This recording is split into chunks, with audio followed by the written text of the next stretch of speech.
જય શ્રી કૃષ્ણ મિત્રો। આજે આપણે ખાંડ કે ગોળની ચાસણીની ઝંઝટ વગર એકદમ સરળ અને ખૂબ જ ઝડપથી બની જાય એવી બે અલગ જ પ્રકારની રેસીપી બનાવીશું સંક્રાંત માટે। તો અહીં મેં શિંગદાણાને શેકીને લઈ લીધા છે। શિંગદાણાને શેકતા મેં નથી બતાવ્યું, જનરલી બધા બતાવતા હોય છે, પણ શેકતા બધાને આવડે જ છે અને એમ કરવાથી વિડીયો લાંબો થઈ જાય એટલે મેં આને પહેલેથી જ મીડિયમ ફ્લેમ પર શેકીને રાખ્યા છે। હવે જ્યારે આપણે શેકીએ પછી આપણે આવી રીતના હાથેથી ફોતરા એના ઉતારતા હોઈએ છીએ અને પછી એને બે ટુકડામાં કરતા હોઈએ છીએ દાણાને। પણ આજે હું તમને એક ટ્રીક બતાવીશ જેનાથી ફોતરા પણ સાથે ઉતરી જશે અને દાણાના ટુકડા પણ થઈ જશે। તો આપણે આને એક કોટનના કપડામાં લઈને આવી રીતના વાળી લઈશું। દાણા સાધારણ ઠંડા થવા દેવાના, પછી આ પ્રોસેસ કરવાની। અને હવે એક વેલણ લઈને વેલણની મદદથી આપણે આને આવી રીતના વણી લઈશું। બહુ અતિશય ભાર નહીં દેવાનો, નહીતર બે ફાડા થવાને બદલે વધારે ઝીણા ટુકડા થઈ જશે, એટલે ઓછો ભાર દઈને આવી રીતના આપણે કરતા જઈશું। સહેજ આવી રીતના કર્યા પછી આપણે દાણાને ફરીવાર વચ્ચે ભેગા કરી લઈશું અને ફરીવાર વેલણ ફેરવીશું। આવી રીતના કરવાથી ફોતરા નીકળી પણ જશે અને સાથે સાથે જ દાણા છે તે બે ભાગમાં વેચાઈ પણ જશે। તો આ એક સરળ ટ્રીક છે। તો આવી રીતના તમે કરશો તો કામ ખૂબ જ ઝડપથી થઈ જશે। પહેલાં ફોતરા ઉતારવા અને પછી દાણાને બે ફાડા કરવા એ ઝંઝટ નહીં થાય। તો 2 જ મિનિટમાં તમે જોઈ શકો છો કે આવી રીતના વેલણ ફેરવવાથી બધા જ ફોતરા અલગ થઈ ગયા છે અને દાણા પણ ફાડા થઈ ગયા છે। અને અમુક ફોતરા રહી ગયા હોય દાણામાં તો એ આપણે હાથેથી કાઢી લઈશું। તો આવી રીતના ખૂબ જ ઝડપથી અને સરળતાથી કામ થઈ જાય છે। અને હવે જારો હોય જે આપણે તળવાનો એનાથી આવી રીતના કરીશું એટલે ફોતરા બધા જ અલગ થઈ જશે અને દાણા અલગ થઈ જશે। તો જો આ દાણા સરસ અલગ થઈ ગયા છે, તો આને આપણે લઈ લઈએ અને તમે જોઈ શકો છો કે સરસ દાણાના ફાડા પણ થઈ ગયા છે। તો આવી જ રીતના બધા જ દાણાના છે તે હું ફોતરા કાઢી લઈશ। અત્યારે મેં લગભગ 3 વાટકી જેટલા દાણા લીધેલા હતા, પછી આપણે બંને રેસીપીમાં એનો ઉપયોગ કરીશું। તો અહીં મેં બધા જ દાણાને આવી રીતના પ્લેટમાં લઈ લીધા છે। હવે સૌથી પહેલી રેસીપી બનાવવા માટે આપણે વાટકીમાં દાણા લઈ લઈએ એટલે માપની ખબર પડે। તો ત્યારે 1 વાટકી જેટલા મેં અહીં આ શેકેલા દાણા લઈ લીધા છે અને લગભગ 1 વાટકી જેટલી જ મેં ડાર્ક ચોકલેટ લીધેલી છે। આશરે લીધેલી છે એટલે 100 થી 150 ગ્રામ જેવી હતી, એટલે લગભગ 1 વાટકીથી 1.25 વાટકી જેવી ચોકલેટ છે। આને મેં ચાકુથી સુધારીને લઈ લીધી છે। હવે હું આને માઇક્રોવેવમાં મેલ્ટ કરી લઉં। તો જો મેં આને માઇક્રો કરી લીધી છે। 1 મિનિટ માટે આવી રીતના માઇક્રોમાં મેલ્ટ કરવાથી સરસ મેલ્ટ થઈ જાય છે। તમારી પાસે માઇક્રોવેવ ન હોય તો તપેલીમાં ગરમ પાણી કરી અને એની ઉપર આ ચોકલેટવાળું બાઉલ રાખીને એની વરાળથી પણ તમે ચોકલેટને મેલ્ટ કરી શકો છો, પણ એકદમ આવી રીતના સ્મૂથ થઈ જવી જોઈએ, અંદર જરાય ગાંઠા ન રહેવા જોઈએ। તો હવે આની અંદર આપણે 2 ચમચી જેટલો ઓગળેલો ગોળ નાખી દઈશું। 2 ચમચી ગોળ લઈ તેમાં જરાક 1 ઘૂંટડા જેટલું પાણી નાખીને એકદમ ધીમા તાપે મેં ગરમ કરી લીધું હતું, એટલે ગોળ સરસ મેલ્ટ થઈ જાય। ગોળ આપણે શીંગ નાખીએ છીએ એટલે નાખવો પડશે, કેમ કે ચોકલેટની પોતાની એક મીઠાશ હોય છે અને ખાલી શિંગદાણા નાખશું ને તો ગળપણ ઓછું થઈ જશે, એટલે 2 ચમચી જેટલો ગોળ નાખ્યો છે। સાથે 1 મોટી ચમચી જેટલું ઓગળેલું બટર નાખીને આમ મિક્સ કરી લઈશું। બટર નાખવાથી ચોકલેટ જ્યારે આપણે જામવા મૂકીશું ને ફ્રીજમાં પછી હાર્ડ નહીં થઈ જાય। જનરલી ડાર્ક ચોકલેટ એકદમ હાર્ડ થઈ જતી હોય છે, પણ આને બટર નાખીને મૂકવાથી સરસ ખાવામાં સોફ્ટ જ રહેશે। હવે આપણે જે દાણા લીધા હતા ત્યાંની અંદર નાખીને આને મિક્સ કરીશું। પહેલાં મેં અડધા દાણા નાખ્યા છે, પછી બાકીના દાણા એડ કરીને બરાબર મિક્સ કરી લઈશું। તમે બંનેનું પ્રમાણ સરખું પણ રાખી શકો છો, ચોકલેટનું અને દાણાનું, અને તમે ઈચ્છો તો દાણા થોડાક ઓછા અને ચોકલેટ વધારે એવી રીતના પણ નાખી શકો છો। તો આ ખૂબ જ ઝડપથી બની જાય છે અને વિધાઉટ ફેલ તમે ક્યારેય પણ આ ચીકી નહીં બનાવ્યું ને તોય પણ આ ચોકલેટ ચીકી એકદમ સરસ બનશે।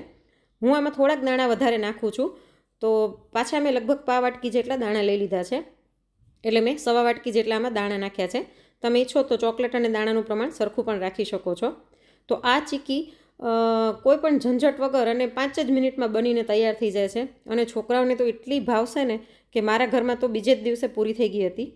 હવે અહીં મેં બટર પેપર ગ્રીસ કરીને લઈ લીધું છે, તેની ઉપર આ નાખી દઈએ। તમારી પાસે બટર પેપર ન હોય તો તમે એમ જ પ્લેટને ઘીથી ગ્રીસ કરીને તેમાં પણ આ રાખી શકો છો મિશ્રણ। અને હવે આપણે આને પ્લેટમાં બરાબર વ્યવસ્થિત ફેલાવી દઈશું। તો આમાં કોઈ જ જાતની ચાસણીની કે કાંઈ જ ઝંઝટ નથી અને ખૂબ ઝડપથી બની જાય છે અને ખાવામાં એટલી જ સરસ ટેસ્ટી લાગે છે। તો જો મેં આખી પ્લેટમાં આને ફેલાવી દીધી છે।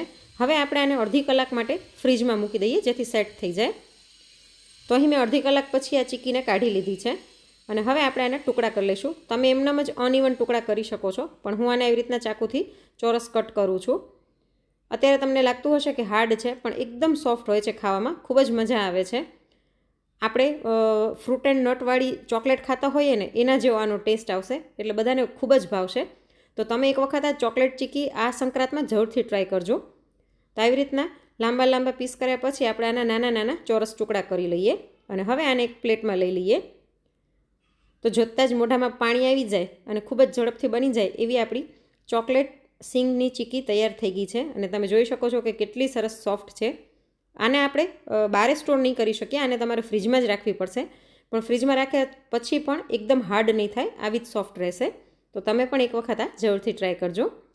હવે પછી બીજી રેસીપી બનાવવા માટે થઈને અહીં મેં 1 વાટકી જેટલા શેકેલા તલ લઈ લીધા છે અને અડધી વાટકી આપણે જે દાણા શેક્યા હતા તે લઈ લીધા છે. સાથે જ 1.5 વાટકી ગોળ લઈ લીધો છે, એટલે 1.5 વાટકી તલ અને શીંગ અને 1.5 વાટકી ગોળ, બંનેનું પ્રમાણ આપણે સરખું રાખવાનું છે. હવે મિક્સર જારમાં તલ નાખીને આને અધકચરા ગ્રાઇન્ડ કરી લઈએ. મિક્સરને ચાલુ બંધ કરીને કરવાના છે, જેથી એનું તેલ છૂટું પડી ન જાય. જો આવું આનું ટેક્સચર હોવું જોઈએ. તો હવે આપણે આને એક બાઉલની અંદર કાઢી લઈએ અને આ જ મિક્સર જારની અંદર આપણે શિંગદાણા નાખીને તેને પણ અધકચરા ગ્રાઇન્ડ કરી લઈશું. આ રેસીપી પણ ખૂબ જ ઝડપથી બની જાય છે અને ખાવામાં એટલી જ સરસ ટેસ્ટી લાગે છે. તો જો શિંગદાણાનું પણ મેં આવું અધકચરા ગ્રાઇન્ડ કરી લીધા છે.